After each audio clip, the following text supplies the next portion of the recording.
Welcome. I am so glad that we got a chance to come together today and have this conversation. I am Dr. Crystal LaVoulle of the LaVoulle Group, and I'm excited to be able to talk with some friends and some colleagues about the way that we tell our stories. So today I'm joined by two very important, influential members of the Atlanta community. I'm Omar Finley of the Listening Tree. Hi, I'm Summer Robinson of Silver Bangles Productions.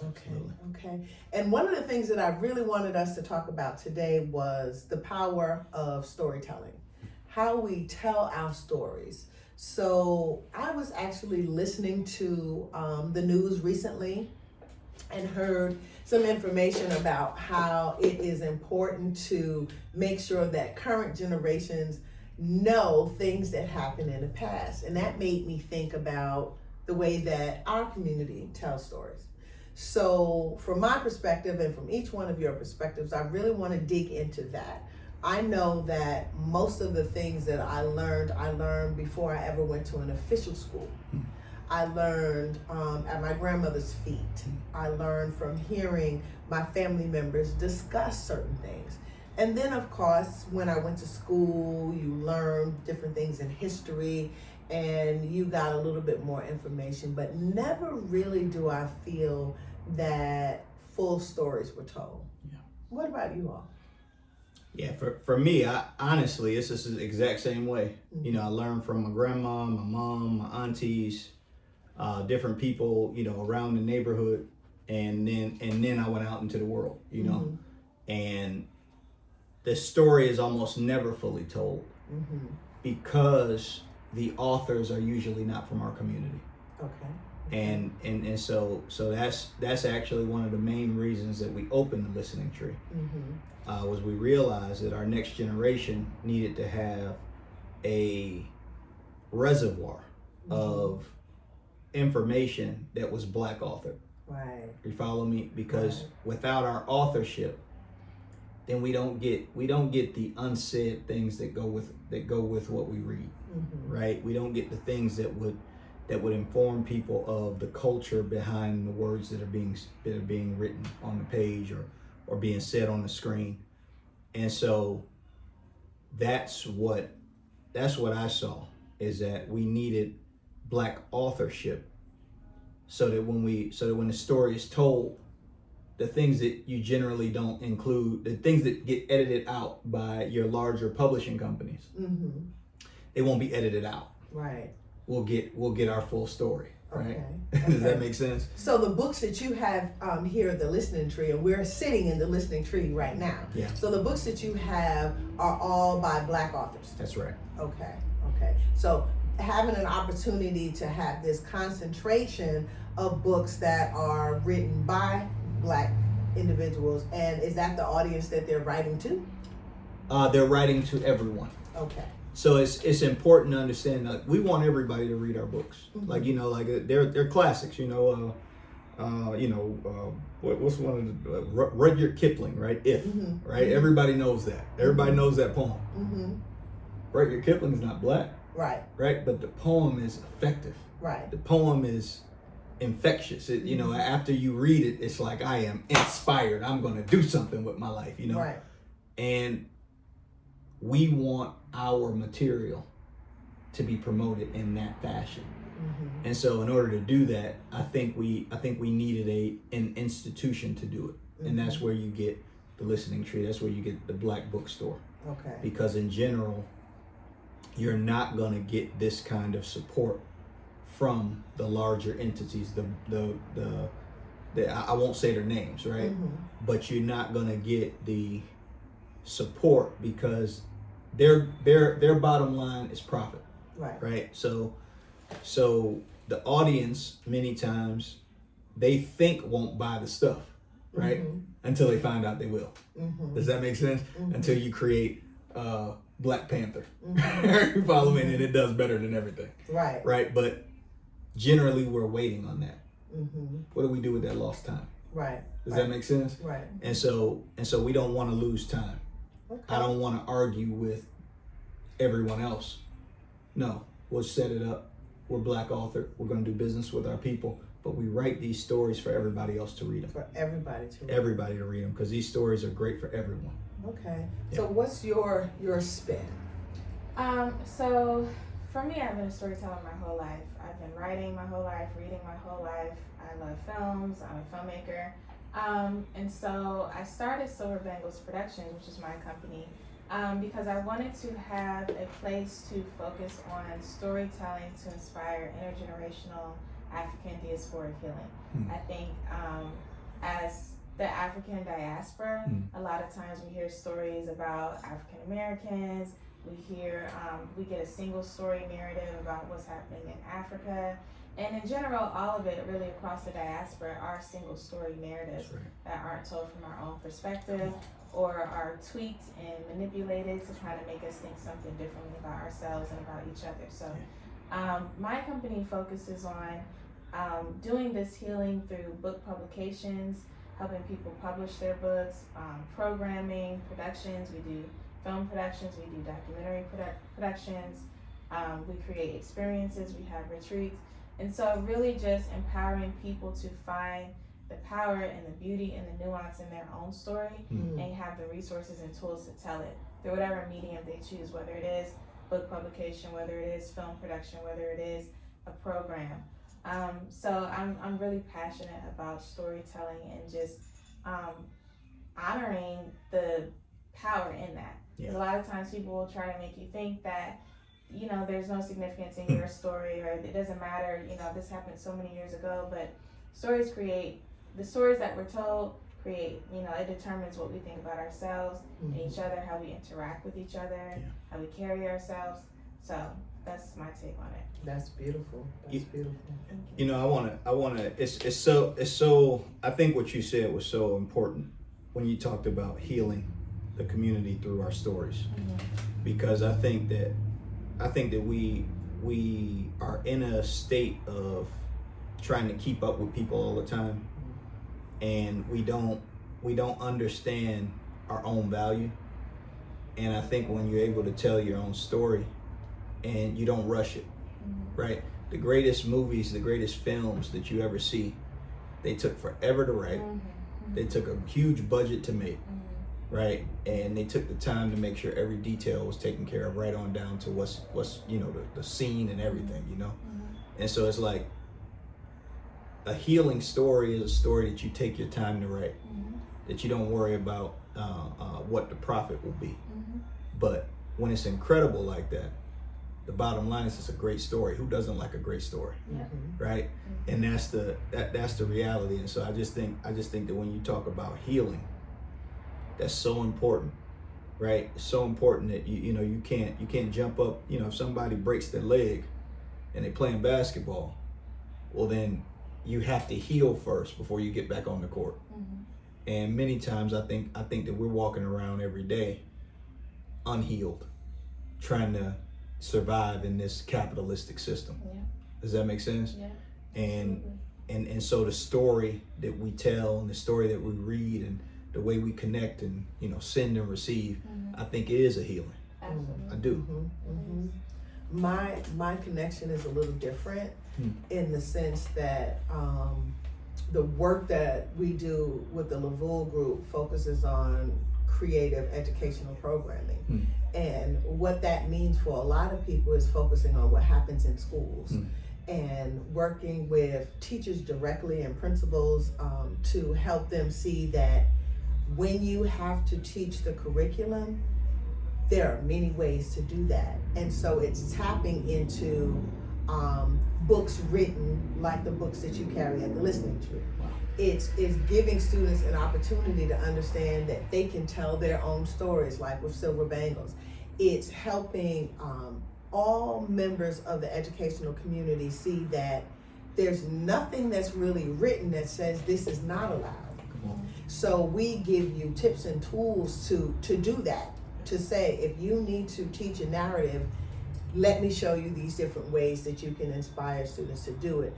If you need to teach critical thinking and reading comprehension and vocabulary. There are all of these different resources Right.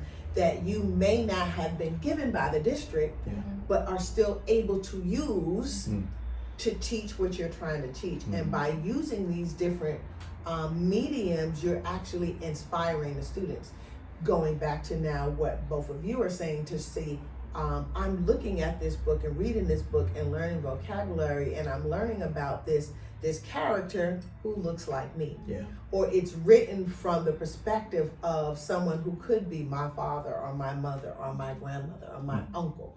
So that's really my connection in the way that stories are told, and trying to help people understand that we all have to take some active stance in making sure that from generation to generation, I know you mentioned intergenerational connections, from generation to generation, stories are told in the most complete fashion possible. Right. So what do you all think about the restrictions that really happen in school? Because there are some changes, and things that can't be taught or can't be shared. Yeah. What do you think about those type of changes that are happening? I really think that what they're doing is they're setting up for a future that doesn't include our stories. Mm-hmm. I think what they want to do is remove us from the picture, as they've done over and over again. And when we say they, those that are not the Black community, right? Okay. And those that control the apparatus of education in our country and in our world, right? So, what is being worked on is removing us from the picture, and I think it speaks back to what you do, right? Because I think we need a structure. See what happens a lot of times, we don't have structure and infrastructure in order to organize our ideas, right? And we think, okay, I got a great idea, I'm gonna do it, right? Right. And it is a great idea. But what happens is, it's not the idea is not the communication, right? And so the way you communicate that idea, if it doesn't connect with your audience, even though it's a great idea, it dies on the vine. Right. Does that make sense? And so I'm sure it makes sense, but my point is to organize those ideas into our education system, like you just described, would give us a little bit more of a in into what we do.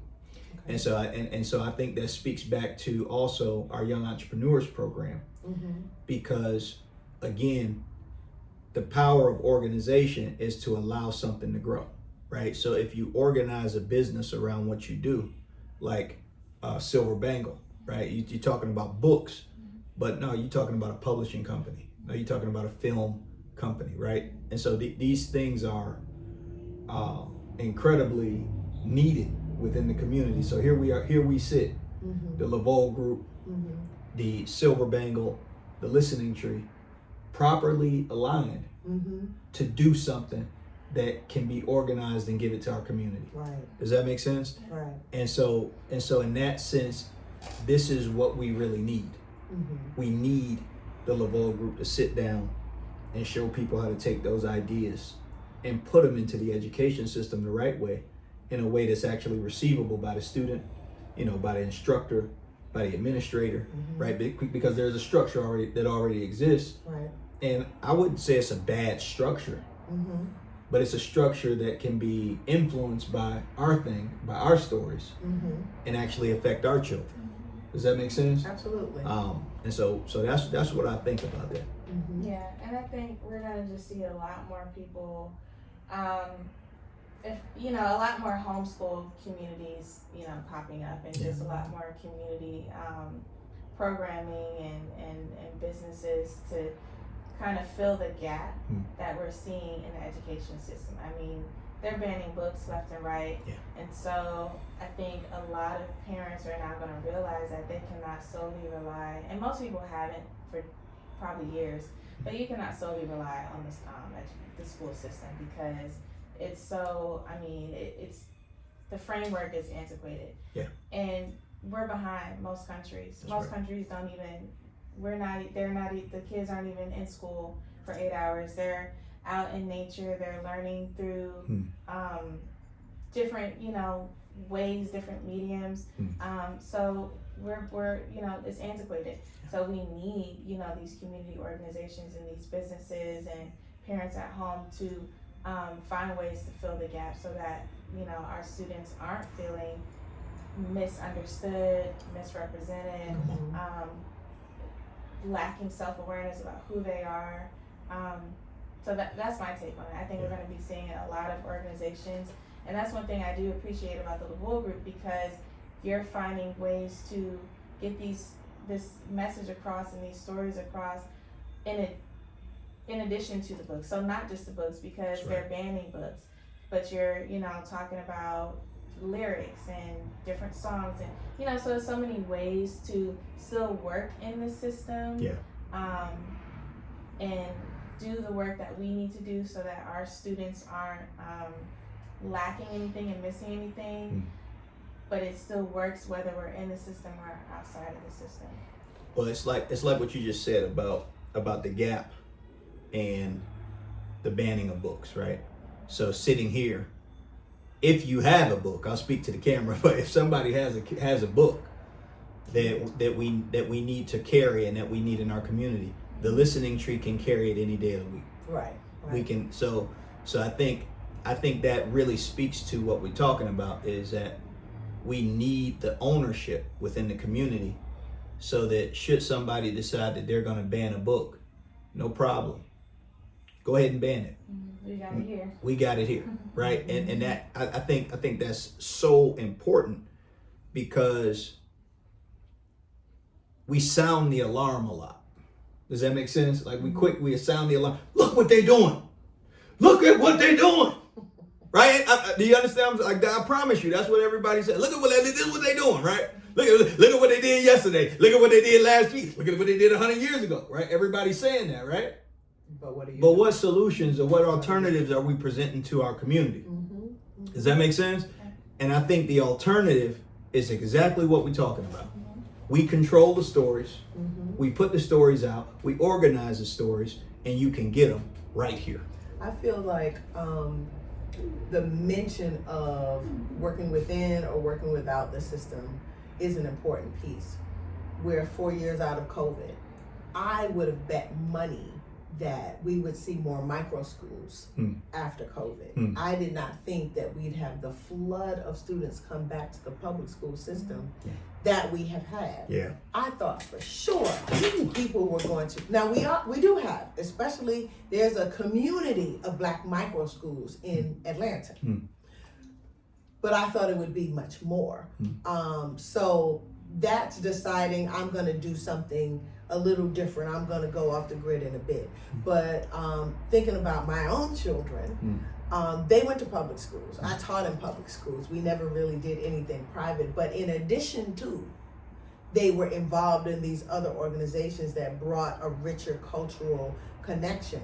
And so for people who are thinking, well, I'm not gonna take my kid out, and I'm not gonna homeschool, and I'm not gonna do these micro schools, I'm gonna keep them here, that does not mean there isn't other things that you can do to enrich that experience. And so I'm glad you mentioned some of the things that we're doing with the LaVoulle group. Got me saying LaVoulle instead of LaVoulle group. Like the Read, Write, Rhyme conference is an opportunity for people to see all of the things that are happening, mostly in schools, colleges, and K-12, but also things that you can do. You mentioned the music, the lyrics, the dancing. Like, we are a gifted people. That's right. We are a gifted people. That's right. And so there are so many different ways for us to tell our stories through art and through dance and through music and through books, of course. So I think that, like you mentioned, we need to take some ownership and decide to individually do something. Yeah. Because if you do something in your house, and you do something in your house, and you do something in your house, a lot can really get accomplished. We do not want all of these years of experience to be just blown away. Yeah.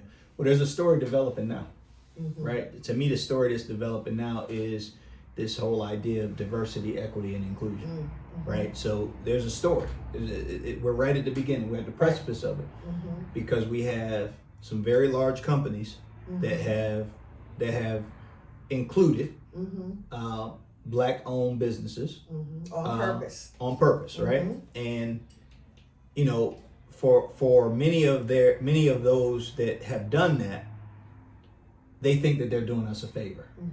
Does that make sense? They don't realize that they wouldn't be who they are had it not been for our people being enslaved in this country.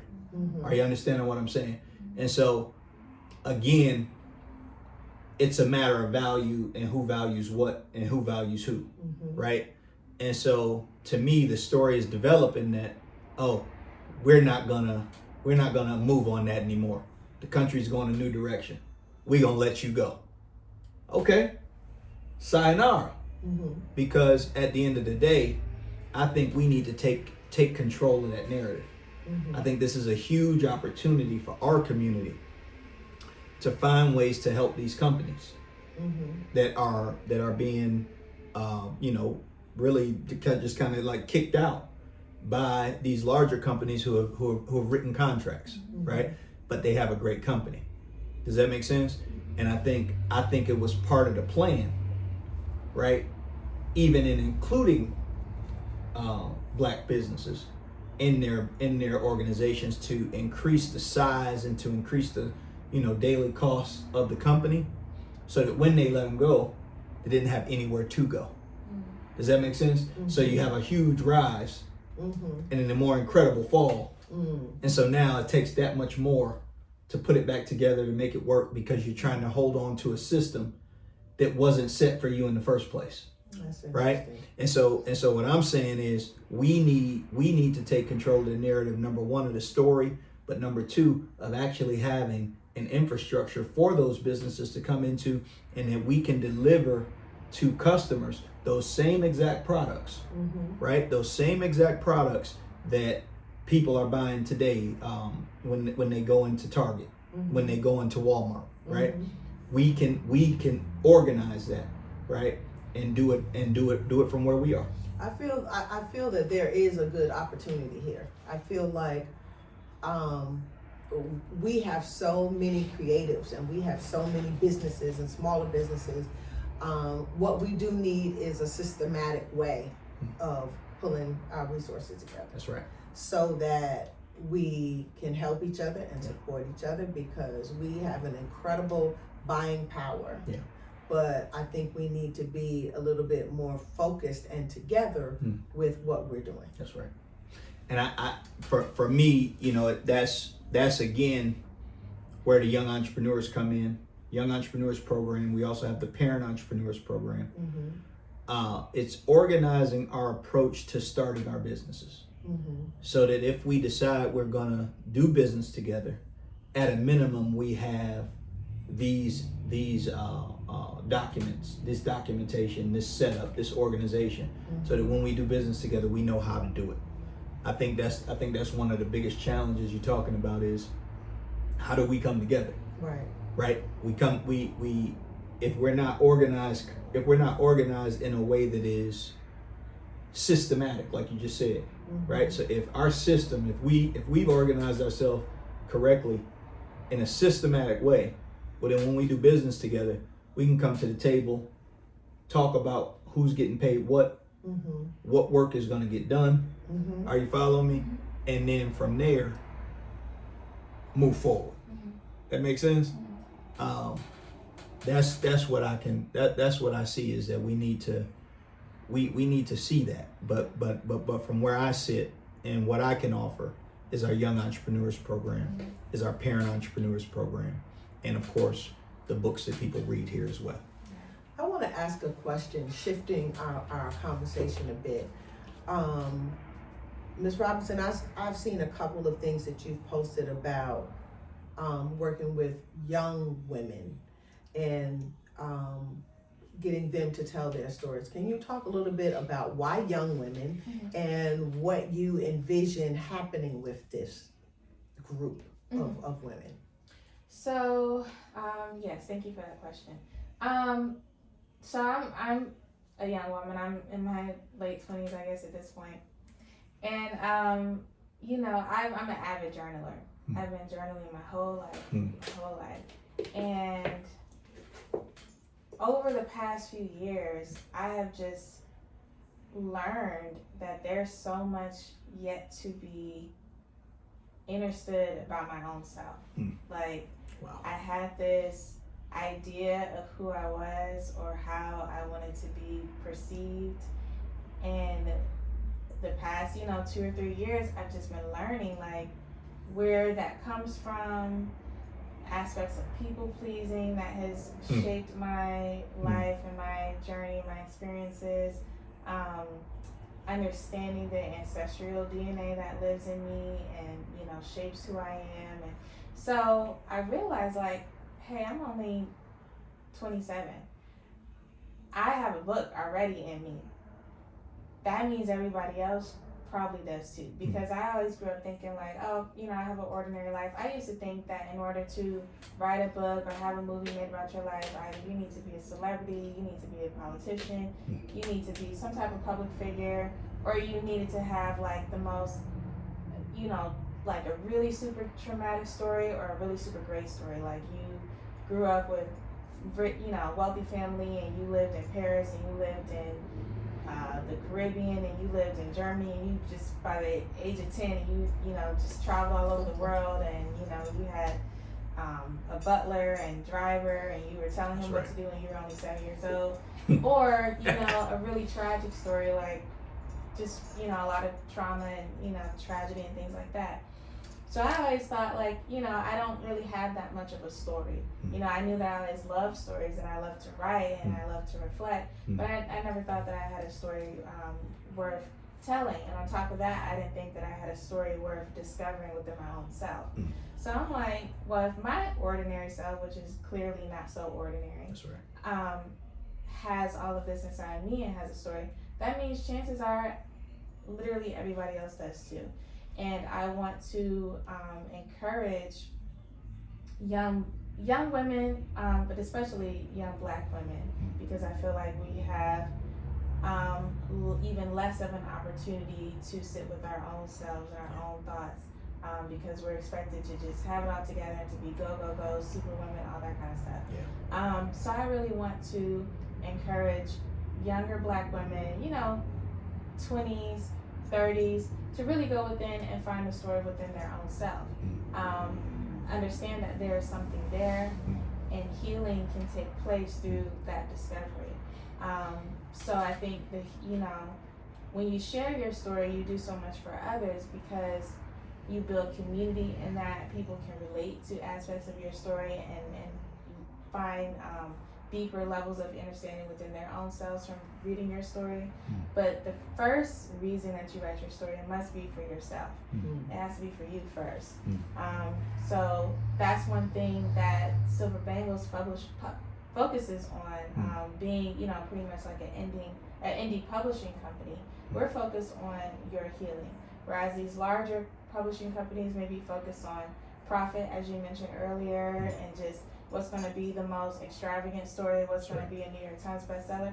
Of course, you know, I'm pretty sure that Silver Bangles one day might be publishing some New York Times bestsellers. But I think it's important that first we recognize, like, I'm writing a story for my own self first and my healing, and then the profits will come. That's right. Everything else will come after that. But so that's why, you know, that's where the focus on the younger women comes from.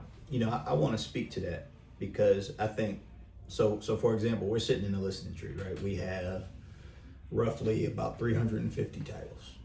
And of those 350 titles, I don't know exact numbers, but probably 250 of those are written by Black women. Nice. Does that make sense?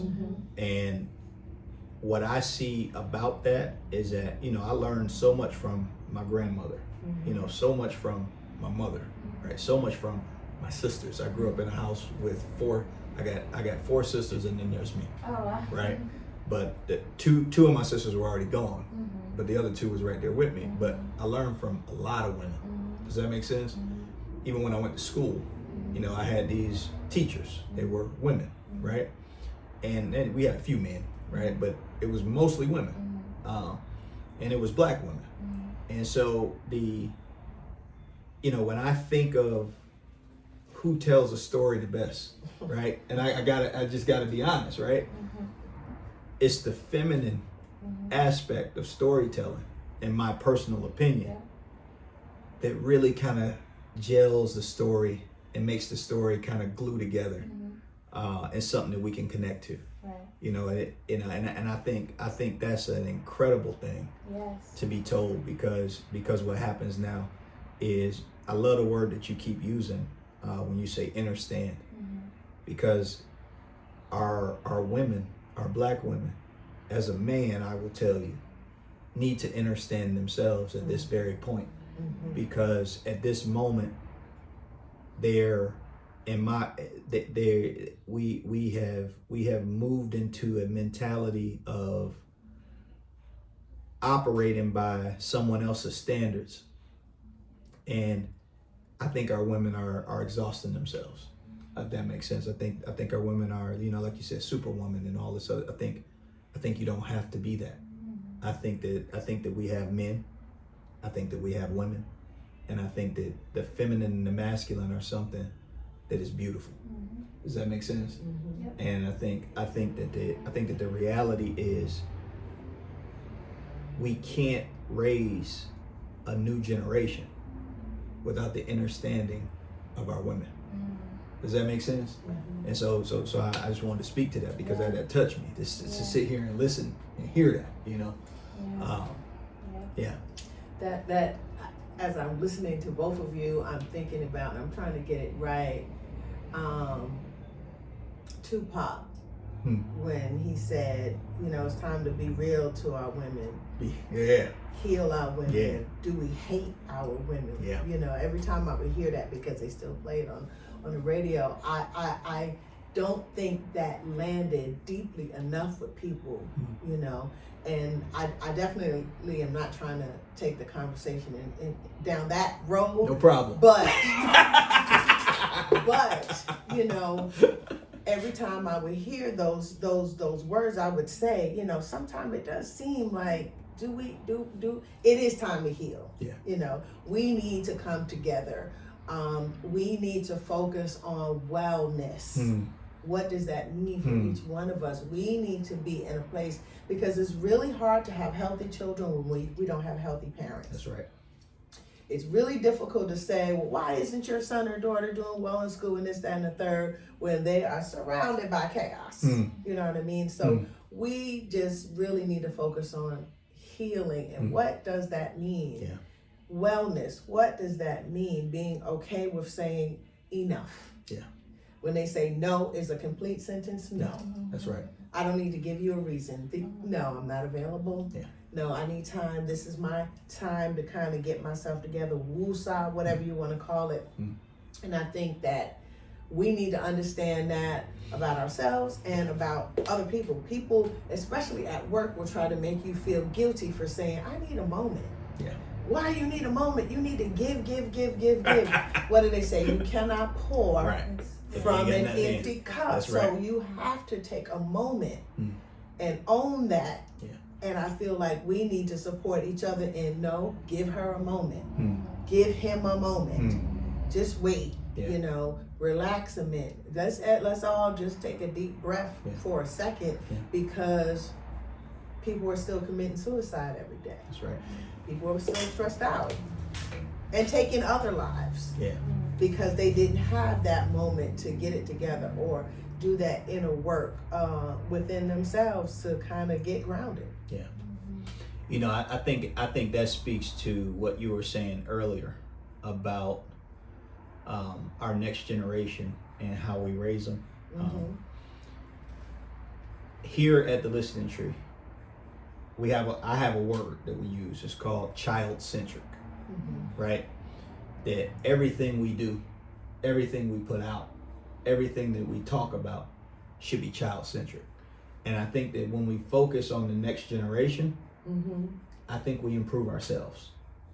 I think we become better parents. Like, it's things that, and we sitting here but it's things that we've done with our children to this day that I never knew I would be able to do. Mm-hmm. Does that make sense? Like but it's because ever since our children were born, my whole mentality shifted to how do I make sure that their life is better. So everything changed for me, right?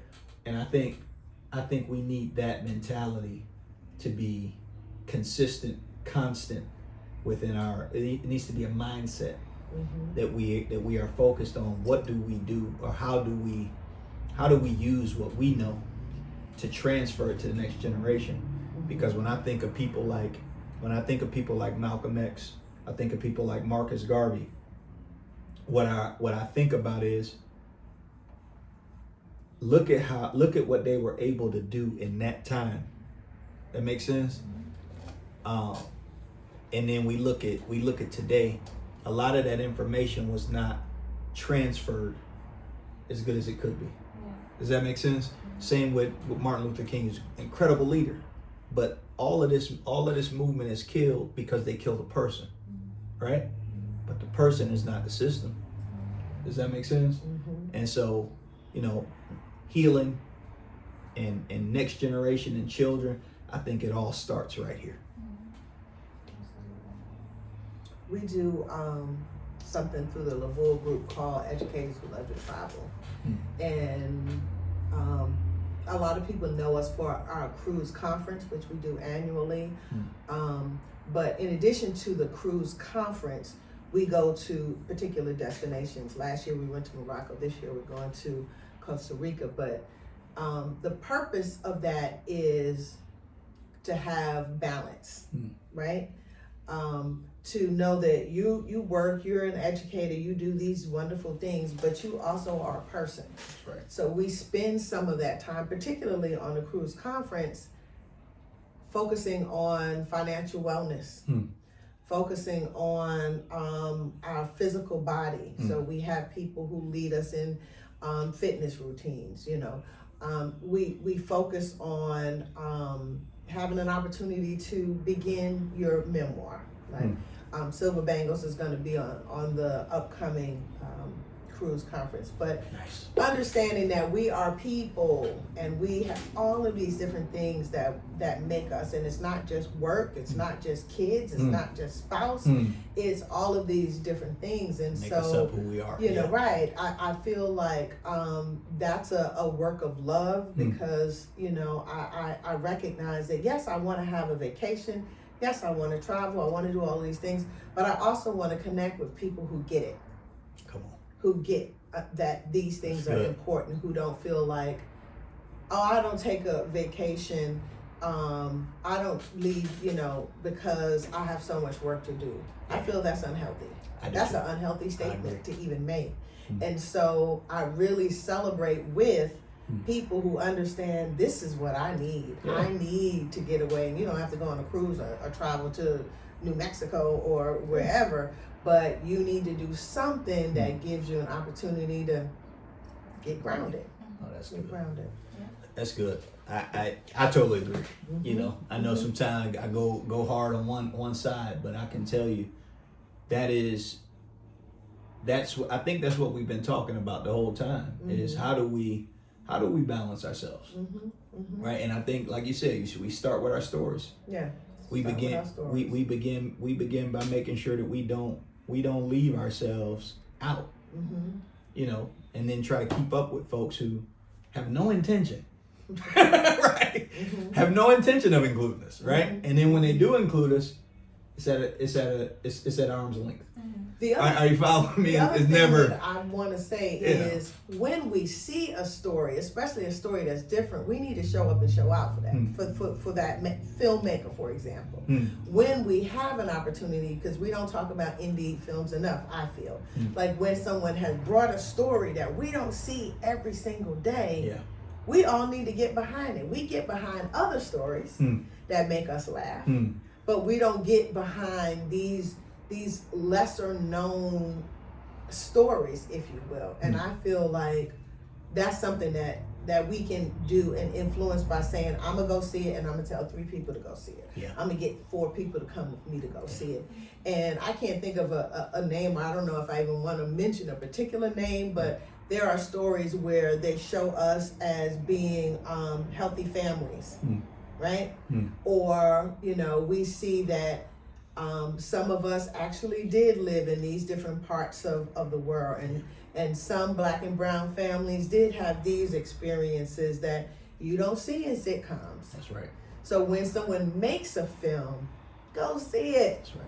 When somebody writes a book, purchase it and read it. That's right. Gift it to someone else. If I don't like to read, I hear that a lot. Well, give it to someone else. Yeah. Buy it and give it to somebody who does like to read. Absolutely. So I feel like that's something that each of us can do. That's within our control. You know, I can't go out and create a film of my own, perhaps, but I can go support Silver Bangles film. That's right.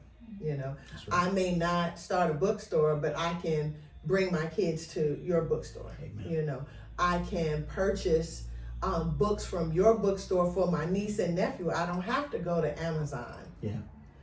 I can go to a bookstore that I can, number one, walk into and have a plethora of choices, you know, for people, for my niece, you know, who should see her image in these different pages. Yeah. You know?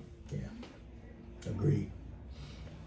Yeah, you know, it's what we keep speaking to is I think if we zoom out and really look at it, I think it's important to kind of look at it like, so here we are 3 people, right? Mm-hmm. And yet there's so much work to do. Yeah. You know what I mean? And but there's so much life to live. And I just think that I just really do think that that as we continue this conversation, let me fix my words. Y'all follow me? That as we continue this conversation, that we do heal and almost create a force field for our people. Because I think that's the thing is I can't be so concerned about myself that I don't think about you. I can't be so concerned about myself that I don't consider you. Does that make sense? And then when that's the balance of what we're doing, man, who can break us?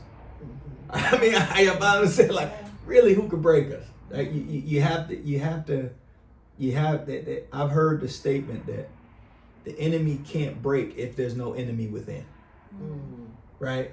So if I ain't mad at myself, I'm mad at you. But if they mad at me, who cares? You know? And I you know, I guess I wanted to say that because I think that we really got so much great opportunity all the time. You know, I am appreciative of where we are in the world, that we do still have real opportunity to create, you know, relationships, business, put these things on video. You know, I'm excited about those opportunities to still operate autonomously. And I think that we should really continue to almost create a schedule where we're constantly, you know, delivering, you know, something fresh, something new that our people can use to laugh at, to cry with, you know, to do things with. And I think we got a lot of people right now that are creating those films, right? And somehow, some way, we got to find a way to fund them so that they can get even better.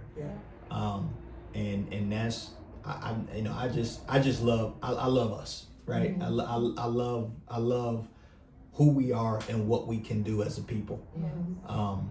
And I look forward all the time to new things, you know, great things that we do, like you know, and I always flip back to what we're doing here. But you know, like the game that we got over here called Ebonyopoly, right? We play Monopoly on all Black-owned properties, right? But when you play those games, the mentality now, you're starting to understand that you don't chase value, you create value. Does that make sense? You plant value. right? So when you invest with intent to get a return on your investment. Right. And so that's an asset. That makes sense? And so our mindset is not, oh, okay, let me put on the most expensive clothes. No. Let me invest in the thing that will produce the greatest return. You see the difference? And I think what happens then is when we put things on, they're a result of what we've already invested in, right? And so we don't get our mindsets out of whack based on what we're wearing, based on what we're driving, based on where we live. That conversation becomes yesterday. You know what I mean? So that's true. Yeah. That's true. What messages do you want to share, or final thoughts do you want to share about storytelling and the power of storytelling in the community? Final thoughts would be, start, number one, recognize that you have a story worth discovering, worth healing. I don't want to say from, but healing through. Recognize that there is a power in your story, number one. And number two, start writing it. Whether, if you don't consider yourself a writer, you can do voice notes. You can do voice notes. You can, just journal entries, and don't even stress yourself out thinking about the bigger picture, a published book. Silver Bangles can handle that. We can take your voice notes, we can take your sticky notes that you leave on your mirror, we can take your journal entries and help you turn that into a manuscript that will become your book. So number one, the message I would leave is recognize that there is a power in your story that deserves your attention, that deserves your discovery, your interest, your passion, and write it. Start telling it. Very good. I feel like I want to share that I want to encourage people to think about telling their own story orally to those that are around them. So sharing your personal experiences with your children, with even your colleagues. I think it builds community. It shows a certain level of vulnerability. It develops allegiances, and I feel like sometimes we don't share things about ourselves because we're afraid of the judgment. But like you said, if I'm grounded, if I'm okay, there's nothing you can say that's going to make me feel a way about my experience. So I feel like people should think about sharing those stories and pick up a book. That's right. Libraries are still open. You don't have to buy everything if money is a problem. And the internet is still a good tool. When your son or daughter comes home and they're talking about X that they're learning in school, look for the real story. The things that your teacher didn't tell you, maybe you can learn and then share with your children. And the same thing I would say to my fellow educators, like, don't just rely on your college of education experience. You also seek out additional information so that you can bring the most developed story. So when you're talking about the Civil War in your class, 3rd, 4th, 5th, 8th grade, whatever grade you're teaching, that you have, but did you know this? Did you hear about this? That's not in our textbook, but this is what happened. Let me tell you about this, that, or that other story. I feel like that's the message I want to kind of come out from stories, because if we don't do that, who will? That's right. Yeah, see, I think my final thoughts would be to value our stories, right? And to invest in our stories. I think our mindset of what we value has to change. That we have to value our stories in a way where we understand that they can be told in a way that makes everybody watch, that makes everybody listen, that makes everybody read. And I think when we do that and we invest our blood, our sweat, our tears in our story, our money in our story, I think when we do these things, we get a better return on that investment. Right. I think that's the thing, is our value and our investment have to be in our own stories. They cannot be in someone else's, because someone else's story cannot produce like our story can. Absolutely. Yeah. So where can they find the Listening Tree and information? Listen, you find us at listeningtreebooks.com. You can come on over to this location where we are having this wonderful conversation at 2308 Candler Road, Decatur, Georgia, 30032. That's the Listening Tree. You can phone us. You can catch us at 470-351-1817. We are open Thursday, Friday, 12 to 7, Saturday, 12 to 5, and you can connect with us. You can enroll from every state in the country in our Young Entrepreneurs Program. We run all year. Okay, it's a 9-week program. It's online. Your child goes through 9 weeks. When they are done, they have an LLC, a bank account, and a functioning website, and they have a business plan to go forward. Yeah. You can sign up for our book club. You can become a part of our book club, where you get a book and a newsletter every month. We meet on the last Wednesday of every month with each book club. We got 5 different clubs for the different age groups, and you can connect right here at the Listening Tree, either in person, online. You can get us on YouTube at the Listening Tree. You can get us on Facebook at the Listening Tree. You can get us on Instagram at the Listening Tree. Okay. You can get us on LinkedIn at the Listening Tree. All right. And so this is how you can connect with us. You can connect with us however you feel comfortable, but we're here and we're trying to make it comfortable for everybody. Perfect. And how can they find Silver Bangles? You can find Silver Bangles at www.silverbanglersproductions.com. And we're Silver Bangles Productions on everything: LinkedIn, Facebook, Instagram. So that's how. Amen. Okay. And for the LaVoulle group, you can find us online, LaVoulegroup.com or LaVoulle.com. You can find out about the Read, Write, Rhyme conference at readwriterhymeconference.com. This year's conference is March 22nd in Metro Atlanta. You can find out about our upcoming trips. For example, if you just Google educators who love to travel, and we're here and we're working together and we're building community. Absolutely. Hey, I just gotta ask you a quick question so we get this. Where can you tell us more about? Just give us a synopsis real quick and let people know what they're gonna get at the Read, Write, Rhyme conference. Sure. The Read, Write, Rhyme conference is second annual, March 22nd, 2025. And it's a powerhouse of educators.